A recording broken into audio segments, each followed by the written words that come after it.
have an attorney that specializes in New York City closing. Not your cousin who's an attorney in Montana or your friend who's an environmental lawyer. Doesn't work. What's up? My name is Darryl Williams and welcome back to another episode of Real Estate 101. Today we're going to dive into a topic that recently I've been talking with a lot of first-time homebuyers who had a lot of questions or have a down payment, but they haven't factored in that they need more than just a down payment to close on a property. So today I'm going to dive into all the fees and costs you can expect when buying a condo, a co-op, a townhouse here in the great state of New York City. All right, so let's dive in. Buyers should plan to pay 2 to 4% of the purchase price of a co-op, condo, or a townhouse in closing costs. A good rule of thumb is to set aside roughly 2 to 3% of the purchase price. Up that 3 to 4% if the apartment is over $1 million, or if you're buying a condo. If you're buying a brand new condo, prepare to pay up to 5% of the purchase price in closing costs. Here's a breakdown of some of those costs. Bank fees. If you're taking out a mortgage, expect to pay $3,000 to $4,000 in bank fees, including your bank's attorney's fees and appraisal. Attorney fees can range from $1,500 to $3,000 for a standard transaction and can possibly go higher for deals such as purchases involving 2 units that you plan to combine. This is not an area to skimp on, so stay clear of attorneys who say they can do this for the cheap or who do not specialize in New York City real estate closings.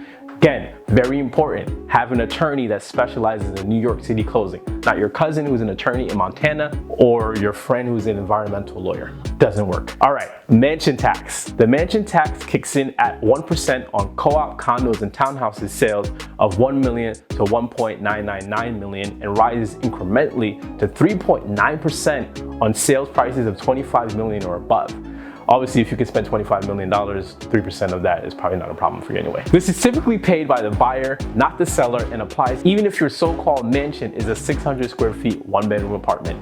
And they exist here in New York City, guys. Building fees. Most condo and co-op buildings charge move-in and move-out fees, which can range from a few $100s to a couple $1,000s each. Expect to pay a managing agent and a co-op attorney fee around $1,500 and board application fees ranging from $500 to $700. Title insurance. This applies to condos and townhouses only. Title insurance can vary, but you can estimate 0.45% of the price. So for a $1 million property, it can be as much as $4,500. Co-op buyers do not have to buy title insurance or pay mortgage recording tax below because rather than a transfer of property, co-op purchases are typically the transfer of shares in a cooperative corporation. Mortgage recording tax. Again, this only applies to condos and townhouses. Condo and townhouse buyers who take out a mortgage must pay a state and city mortgage tax of 1.925% on loans over $500,000 or 1.8% for loans under $500,000. Note, the tax is based on the loan amount,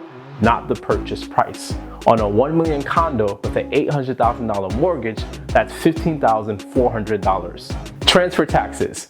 This applies to sponsored co-op and new condo buyers only. If you buy a brand new condo or a co-op directly from the sponsor, and if you don't remember what a sponsor is, it's the same as a developer or someone who builds a building and sells it in New York City. You can watch my previous video over here on what that is.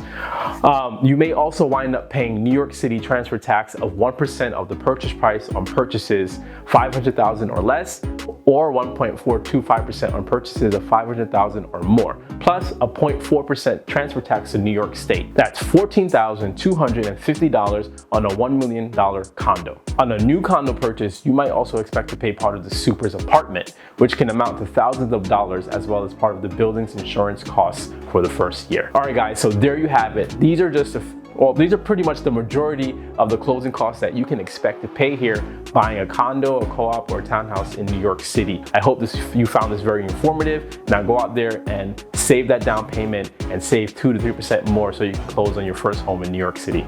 Thank you, and I'll see you in the next one.